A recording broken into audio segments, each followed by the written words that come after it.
तो दोस्तों Avengers end game के रिलीज के टाइम आपको पता है यहाँ पे सबसे पहले टिकट जो बिका था वो सुबह के 7 बजे का था। अब दोस्तों इससे पहले क्या हो सकता है, लेकिन यहाँ पे नो वे होम ने इसका रिकॉर्ड भी ब्रेक कर दिया है। आप लोग जानते हैं यहाँ पे केरला में कुछ जगह पे इसका जो टिकट टाइमिंग है वो सुबह 5 बजे का है।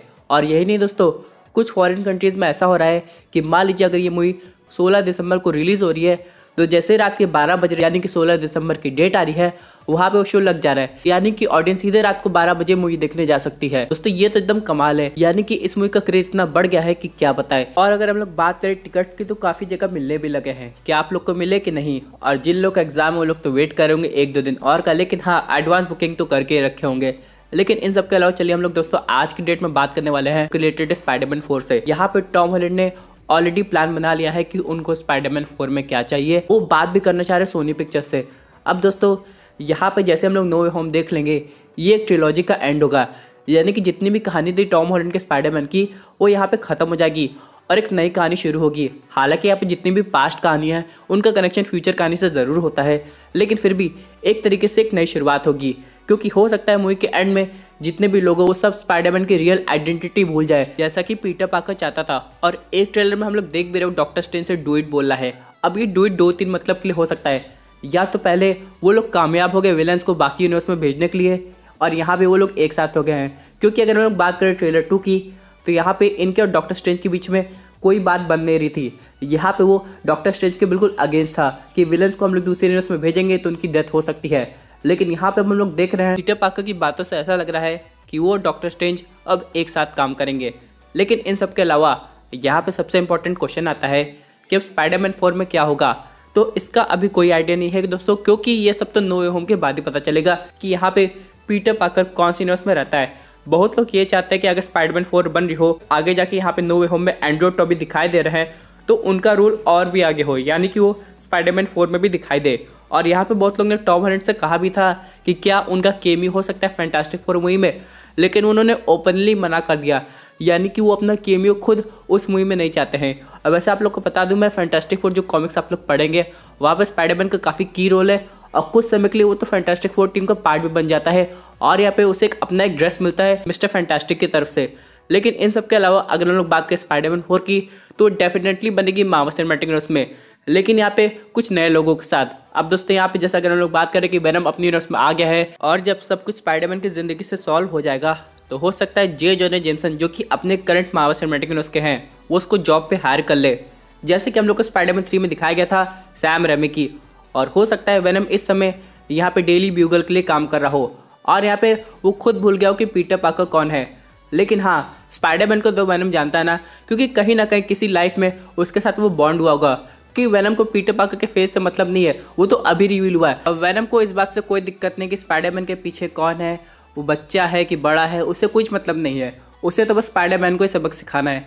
तो मे भी पूरा वर्ल्ड भूल जाए कि पीटर पार्कर ही स्पाइडरमैन है, लेकिन वेनम तो बस स्पाइडरमैन के ही पीछे पड़ा रहेगा। लेकिन इन सब के अलावा दोस्तों बहुत लोग अभी भी ऐसे हैं जो कि एंड्रू टॉबी की एक सेपरेट मूवी देखना चाहते हैं। तो अगर मैं बात करूँ यहाँ पे सोनी पिक्चर्स की तरफ से कोई अपडेट नहीं आया है। जो भी ट्रिलॉजी की अनाउंसमेंट होने जा रही है वो सिर्फ टॉम हॉलैंड के स्पाइडरमैन के लिए है। तो इसका मतलब क्या है कि आगे जाके वो हम लोग को नहीं दिखाई देंगे? ऐसा नहीं हो सकता दोस्तों, क्योंकि अगर यहाँ पे नो वे होम में बाकी 2 स्पाइडरमैन आ रहे हैं तो यहाँ पे एक ऐसा बेंचमार्क क्रिएट हो जा रहा है जिसे ब्रेक करना काफी मुश्किल होगा। तो अगर इस बेंचमार्क के आगे निकलना है और एक नया रिकॉर्ड मेंटेन करना है तो यहाँ पे 2 से और ज्यादा स्पाइडरमैन लाने पड़ेंगे, यानी कि स्पाइडरमैन 4 में हम लोग को माइल्स भी देखने को मिल सकता है। लेकिन अगर माइल्स आएगा तो इसका मतलब ये नहीं कि टॉबी और एंड्रू गायब हो जाए, उनको भी आना पड़ेगा। यानी एक तरीके से जो ये ट्रिलॉजी होगी वो एक तरीके की स्पाइडरवर्स सीरीज हम लोग कह सकते हैं, जहाँ पे हम लोग को स्पाइडरमैन अलग यूनिवर्स में घूमते हुए दिखाई देगा। अब चलिए समझ लेते हैं कि यहाँ पे मेन विलन कौन हो सकता है। तो मे भी दोस्तों मुझे ऐसा लग रहा है कि किंग पिन का समय आ गया है, क्योंकि दोस्तों आप लोग तो जानते हैं कि जो मैट मोडॉक का जो एक्टर है उनको केविन फेगी ने कन्फर्म कर दिया है कि हाँ वो वापस आ रहे मार्वल सिनेमैटिक यूनिवर्स में। लेकिन उनसे रिलेटेड और भी कई एक्टर्स हैं, कैरेक्टर्स हैं जिनका आना भी बाकी है। उन सब में से एक है किंग पिन। हालांकि हम लोग को किंग पिन का हल्का सा कीमी हॉकाई की टीवी सीरीज में देखने को मिल गया है, लेकिन इन सब के अलावा किंग पिन का इससे भी ज्यादा मेजर रोल होने वाला है, यानी कि हॉकाई या रोनिन के बाद अब वो स्पाइडरमैन के पीछे पड़ सकता है। और यहाँ पे मैट मोडॉक तो स्पाइडरमैन नो वे होम में तो हम लोग को दिखाई देगा ही। इसका मतलब दोस्तों ये है कि बहुत लोग का ये भी कहना है कि जो एवेंजर्स टावर सेल हुआ है जो कि हम लोग को होम कमिंग में दिखाया जा रहा था उसका ओनर और कोई नहीं बल्कि किंग पिन है। इसका मतलब ये बिल्कुल नहीं कि अगर नॉर्मन ऑसबॉर्न टोबी मैगवायर के यूनिवर्स से आ रहे हैं तो अपने करंट मार्वल सिनेमैटिक यूनिवर्स में कोई नॉर्मन ऑसबॉर्न देखने को नहीं मिलेगा, क्योंकि बहुत लोग यही कहते हैं टोनी स्टार्क ने जो टावर बेचा है वो उन्हीं को बेचा है और आगे जाके वो ऑस्कॉप इंडस्ट्री बन जाएगा। लेकिन दोस्तों कहीं ना कहीं मुझे लग रहा है कि ये जो एवेंजर्स टावर है ये यहाँ पे किंग पिन ने खरीद लिया है और हो सकता है वही विलन्स को हायर करेगा बाद में स्पाइडरमैन को डिफीट करने के लिए। अब जैसे कि आप लोग ने एनिमेटेड सीरीज देखी होगी एकदम जो पुरानी हम लोग को दिखाई देती थी, उसमें भी किंग पिन डिफरेंट विलन्स को हायर करता था। एक समय पर डॉक्टर ऑक्टोवियस को, उसके बाद इलेक्ट्रो को, और लोग एक एक करके जाते थे स्पाइडरमैन का सामना करने और हार के वापस आते थे, जिससे किंग पिन काफी नाराज हो जाता था और एक समय किंग पिन स्पाइडरमैन का खुद भी सामना किया है। जी हाँ दोस्तों, यहाँ पे अपने किंग पिन के पास भी काफी स्ट्रेंथ है। आप लोग ने डेयरडेविल की सीरीज में देखा होगा, पनिशर की सीरीज में भी देखा होगा कि कैसे वो हैंड टू हैंड कॉम्बैट करता है अपने सुपर हीरो से। लेकिन इन सब के अलावा उसके पास इतनी पावर है कि अपने हाथ से किसी आदमी का स्कल को ब्रेक कर सकता है। यानी दोस्तों उससे उलझना बच्चों का खेल नहीं है। तो यहाँ पर अगर स्पाइडरमैन से भी सामना करेगा तो काफी अच्छी तरीके से उसे डिफीट कर सकता है। इसका एग्जांपल हम लोग को स्पाइडरमैन इनटू स्पाइडर्स मूवी में देखने को मिला भी था। तो ऑल टुगेदर दोस्तों हम लोग को दो ऐसे कैरेक्टर्स नजर आ रहे हैं जो कि आगे जाके स्पाइडरमैन 4 मूवी में पीटर पार्कर का सामना करेंगे। पहला तो वेनम और दूसरा किंग पिन। हालांकि हम लोग वेनम को पूरी तरह पे विलन नहीं समझ सकते हैं, वो एक तरीके का एंटी हीरो होगा। लेकिन हाँ, अगर हम लोग बात करें किंग पिन की तो स्पाइडरमैन को डिफीट करने के लिए किसी भी हद तक जा सकता है, जो कि देखने में काफी मजा आएगा।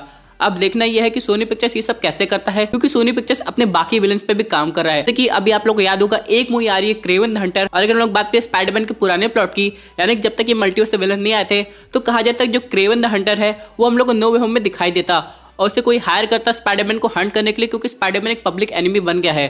तो ये स्टोरी भी काफी दमदार होती। लेकिन दोस्तों यहाँ पर सोनी को लगा होगा पहले क्रेवन की एक अलग मूवी बनाते हैं, ऑडियंस उसके लिए हाइप वैसे ही बनाए जैसे कि वेनम और मॉर्बियस के लिए है। बाद में अगर उसका स्पाइडरमैन से सामना करना होगा तब कर लिया जाएगा। अभी यहाँ पे सोनी पिक्चर्स ने एक नया चांस लिया मल्टीवर्स का, जो कि काफी हिट जा रहा है। तो यानी दोस्तों आगे जाके हम लोग को क्रेवन द हंटर भी दिखाई दे सकता है, जो कि किंग पिन के लिए काम करे स्पाइडरमैन को डिफीट करने के लिए। और बहुत लोग को ये भी मानना है कि जो क्रेवन द हंटर है वो वकांडा से बिलोंग करता है, और वकांडा में एक और कैरेक्टर है जो कि स्पाइडरमैन के साथ टीम अप हो चुका है, जो कि है व्हाइट टाइगर, जिसे हम लोग ने एनिमेटेड टीवी सीरीज में देखा है। हालांकि वो कब आएगा पता नहीं, लेकिन हाँ अगर वो भी कैरेक्टर आ जाता है तो हम लोग को स्पाइडरमैन की एक नई टीम भी देखने को मिल सकती है, जिसमें बाद में हम लोग को नोवा भी दिखाई देगा, यानी कि आपका फेवरेट उल्टी बाल्टी। अब दोस्तों यहाँ पर अगर हम लोग बात करें नोवा की तो उसका अपीयरेंस हो सकता है कैप्टन मार्वल 2 या फिर guardians of the Galaxy volume 3 में। अगर वो भी आ जाता है तो यहाँ पे उनकी और स्पाइडरमैन की काफ़ी अच्छी तरीके से बनेगी। और बात करें अगर हम लोग पावर मैन की, जो कि है लूक केज, वो तो ऑलरेडी यहाँ पे हम लोग को देखने को मिल चुका है। लेकिन यहाँ पे मैट मोडॉक की तरह क्या वापस से वो भी मार्वल सिनेमैटिक यूनिवर्स में आएगा, ये तो आने वाला वक्त ही बताएगा। तो आज के लिए बस इतना ही। उम्मीद करता हूँ आपको वीडियो पसंद आई होगी। अगर अच्छी लगे तो ज़रूर लाइक कीजिएगा, और चैनल पर पहली बार आए तो आप सबका वेलकम है। और अगर आप ऐसे सुपर हीरो कंटेंट एंजॉय करना चाहते हैं तो हमारे चैनल को सब्सक्राइब करके हमारी सुपर हीरो फैमिली का हिस्सा बन जाएगा।